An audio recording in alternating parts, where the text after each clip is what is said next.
অনেকেই প্রশ্ন করে থাকেন, ভাই সবাই শুধু মোবাইলের দোষ দিচ্ছে, তো স্বাস্থ্য খারাপ হওয়ার জন্য মোবাইলকে দোষী করছে, বা আমাদের কেরিয়ার খারাপ হওয়ার জন্য মোবাইলকে দোষী করছে। জি ভাই, আপনি মোবাইলকে বা যে কোনো ইলেকট্রনিক ডিভাইসকে যদি প্রপারলি ইউজ না করতে পারেন তাহলে আপনার জন্য ক্ষতিকর। কিভাবে ক্ষতিকর আমরা একটু দেখি। আমরা সারাদিন এই ডিভাইসের মধ্যে থাকি, ল্যাপটপ, মোবাইল অথবা টেলিভিশনের মধ্যে থাকি, স্ক্রিন অ্যাডিকশনের মধ্যে থাকি, যার কারণে আমাদের আসলে হরমোন ইমব্যালেন্স হয়।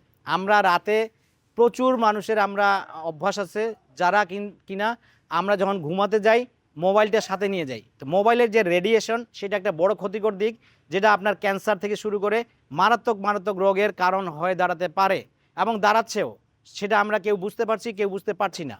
তো সেই ক্ষেত্রে মোবাইলের রেডিয়েশন যেমন একটা কারণ, মোবাইল রাত্রি জেগে মোবাইল স্ক্রল করার কারণেও আপনার হরমোন ইমব্যালেন্স হচ্ছে। কারণ আপনাকে যখন ডিভাইসের ব্লু এবং গ্রিন রের কারণে আপনি যখন দীর্ঘক্ষণ জেগে থাকছেন বা আপনার ঘুমানোর জন্য যেই হরমোন অর্থাৎ মেলাটোনিন সেটাকে ডিস্টার্ব করছে, আবার কর্টিসলকে আপনার বাড়িয়ে তুলছে, যার কারণে আপনি শারীরিকভাবে মানসিকভাবে আসলে আপনি অসুস্থ হয়ে যাচ্ছেন।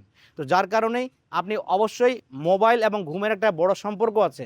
মোবাইলকে যদি নির্ধারিত সময় আপনার কাছ থেকে দূরে না রাখতে পারেন তাহলে আপনার ঘুমের কোয়ালিটি এবং কোয়ান্টিটিতে সমস্যা হবে, এবং ঘুমের যদি সমস্যা হয় সেই ক্ষেত্রে আপনার যে হরমোনের ইমব্যালেন্স হবে সেইটাকে আপনি মাথায় রাখবেন। এবং এই হরমোনের ইমব্যালেন্সের কারণেই আপনার নানাবিধ যে শারীরিক সমস্যা, মূল আমাদের শরীরের যে চালিকা শক্তি সেগুলি হচ্ছে আমাদের এই 8টা 10টা 12টা যে হরমোন আমরা প্রতিনিয়ত নাম শুনি, এগুলির সুস্থ থাকলেই, ব্যালেন্স থাকলেই আমরা সুস্থ থাকি।